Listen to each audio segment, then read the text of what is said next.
Start.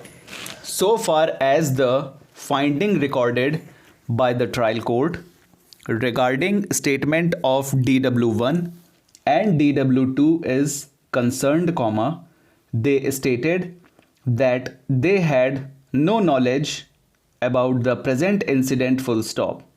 DW1 has stated that had such type of incident taken place at the time, date and place of occurrence, he would have information about the same, full stop.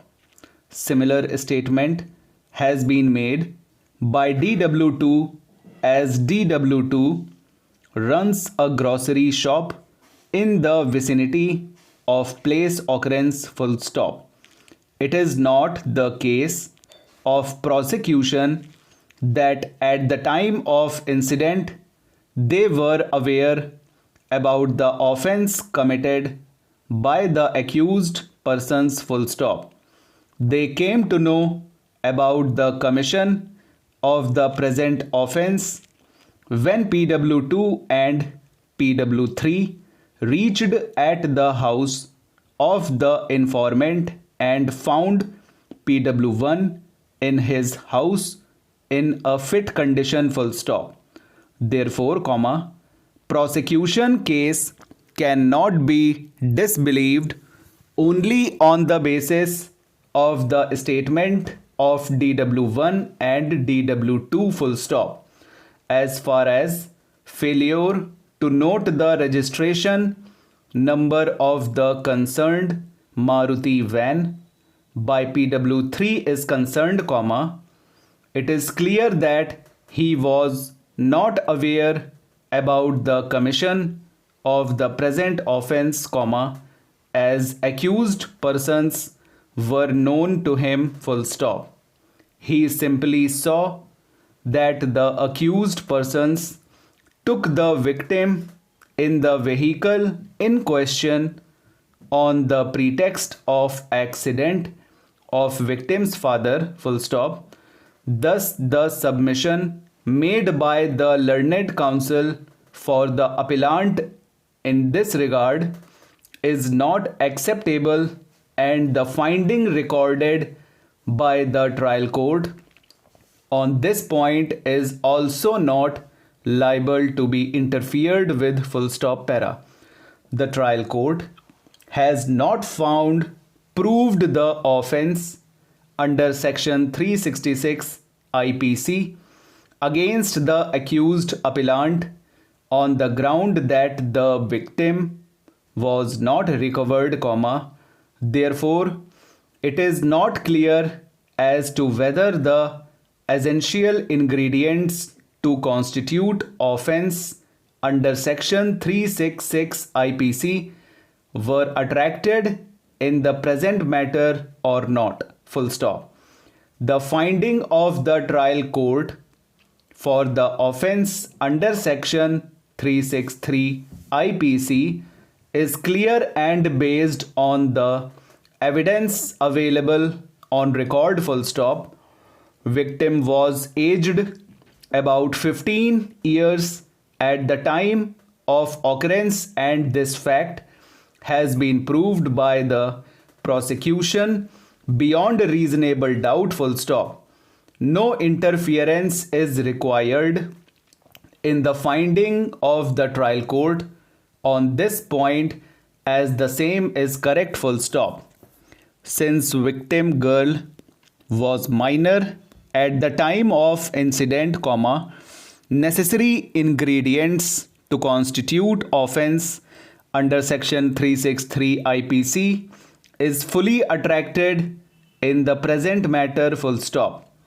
The trial court has rightly held guilty to the accused appellant for committing the present offence under section 363 IPC, full stop.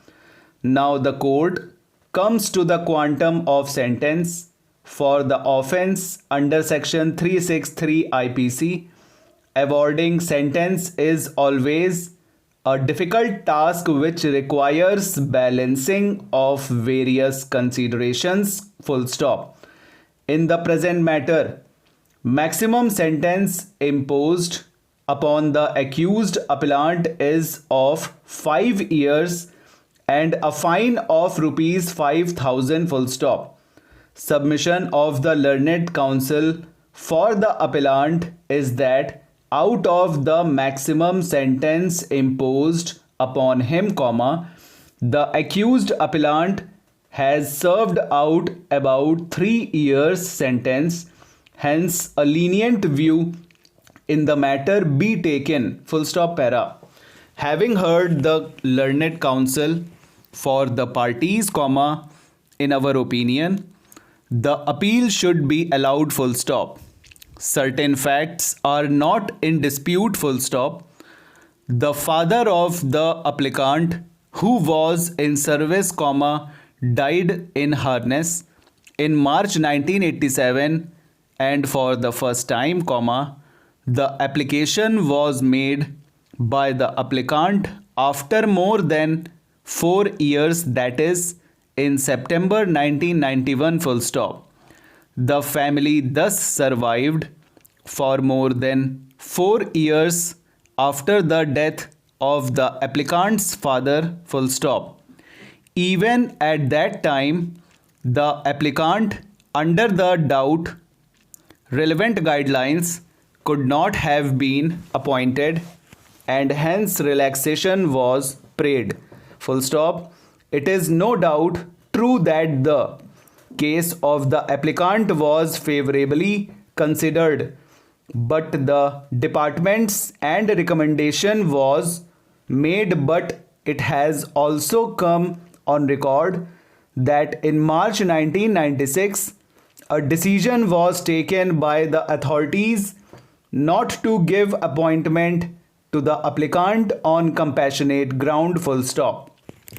From the affidavit in reply filed by the authorities in the High Court, as also from the finding of the learned single judge, it is clear that the applicant had knowledge about rejection of his application in 1996 itself. Full stop.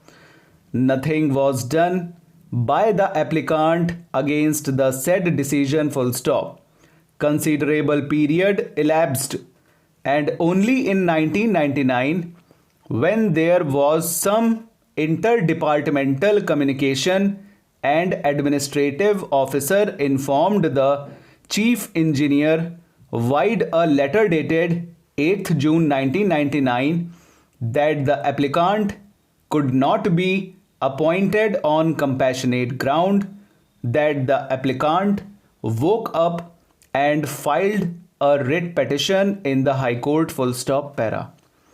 It is also pertinent to note that the letter of 1999 itself recites that the case of the applicant for compassionate appointment was considered and the prayer had already been turned down by the administrative department, and the said fact had been communicated to the office of the chief engineer. Full stop. Over.